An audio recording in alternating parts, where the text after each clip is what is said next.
Students, आज हम derivative as a rate method की वो केस स्टडी डिस्कस करेंगे जो सीबीएसई के फाइनल एग्जाम में आई है। नाउ हम इसके पहले स्टेटमेंट रीड करते हैं।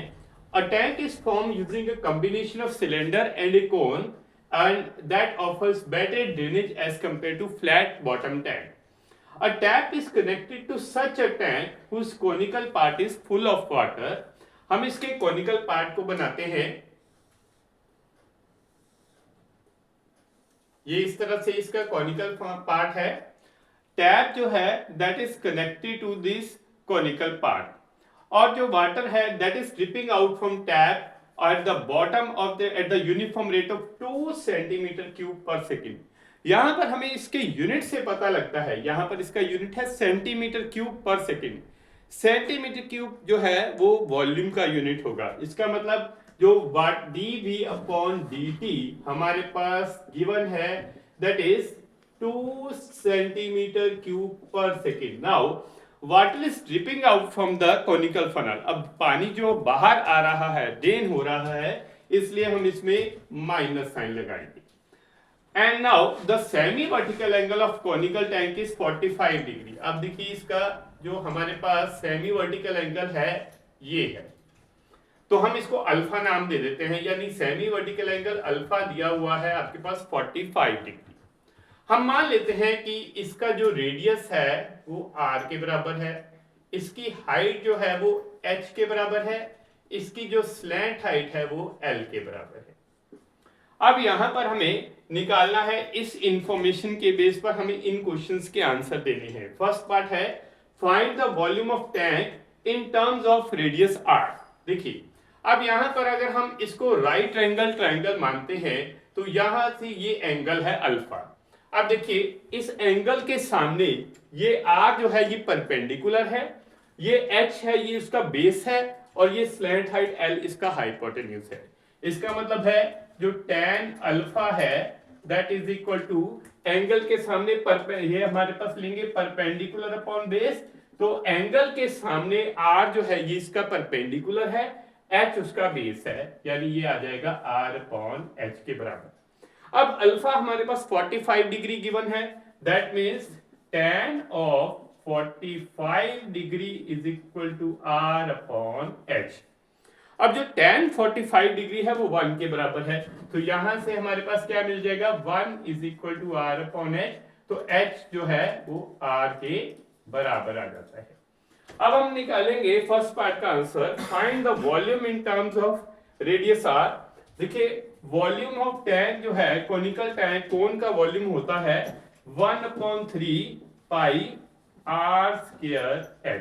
अब बिकॉज h और r हमारे पास इक्वल है और हमें volume in terms of r निकालना है, तो हम h की जगह पर r को रिप्लेस कर देंगे.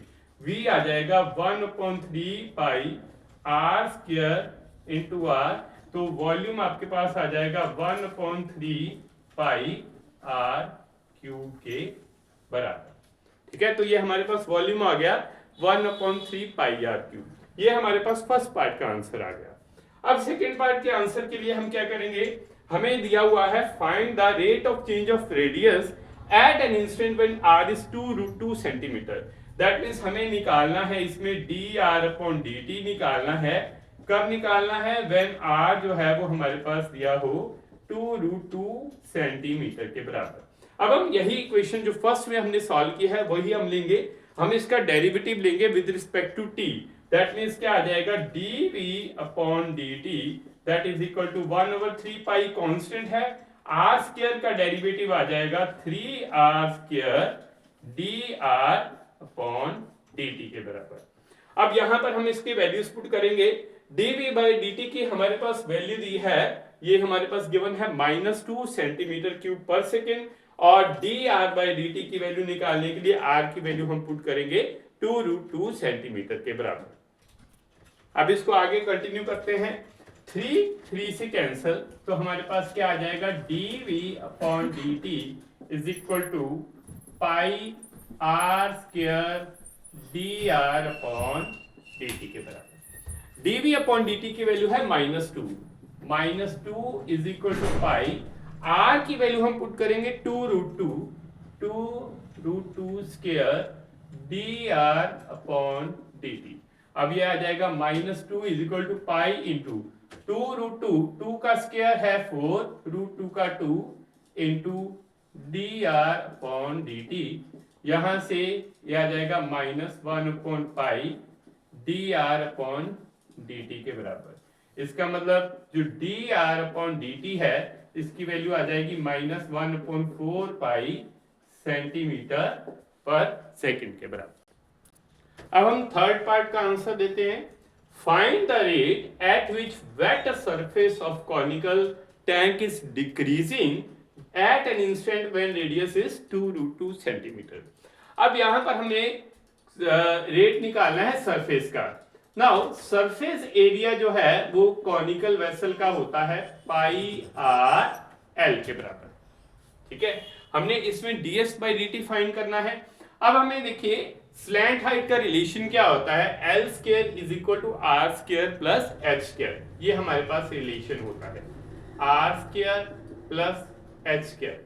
अब हमने फाइंड आउट किया है फर्स्ट पार्ट में आर और एच इक्वल हैं। इसका मतलब है l square is equal to हम आर स्क्वायर प्लस एच की जगह पर भी हम आर पुट कर देंगे, तो ये आ जाएगा l square is equal to 2r square. तो l की वैल्यू आ जाएगी स्क्वायर रूट ऑफ 2r के बराबर। अब यहां पर हम l की वैल्यू पुट करते हैं, s is equal to pi r into square root of 2r। तो s कितना आ जाएगा √2 पाई r स्क्वायर के बराबर। अब हम इसमें ds अपॉन dt निकालेंगे। ds upon dt is equal to √2 pi into r square का हम डेरिवेटिव लेंगे 2r, बिकॉज हम विद रिस्पेक्ट टू t ले रहे हैं, तो ये आ जाएगा dr अपॉन dt। तो अब ये क्या बनेगा 2√2 पाई, और हमें ये वैल्यू निकालनी है, r की वैल्यू हम पुट करेंगे जो इसमें लिया हुआ है when r is 2√2। dr by dt की वैल्यू हम -1 अपॉन 4 पाई निकाल चुके हैं, ये वैल्यूज हम पुट कर देंगे इंटू 2√2, और जो यहाँ पर dr बाई dt है -1 अपॉन 4 पाई। अब ये सॉल्व करेंगे 2 into 2 4, √2 into √2 2 pi into -1 upon 4 pi. Pi pi से 4 से कैंसिल, -2 सेंटीमीटर स्क्वायर पर सेकंड, ये इसका आंसर आ जाएगा। अब इसका फोर्थ पार्ट है find the rate of change of height h at an instant when slant height is 4 centimetre.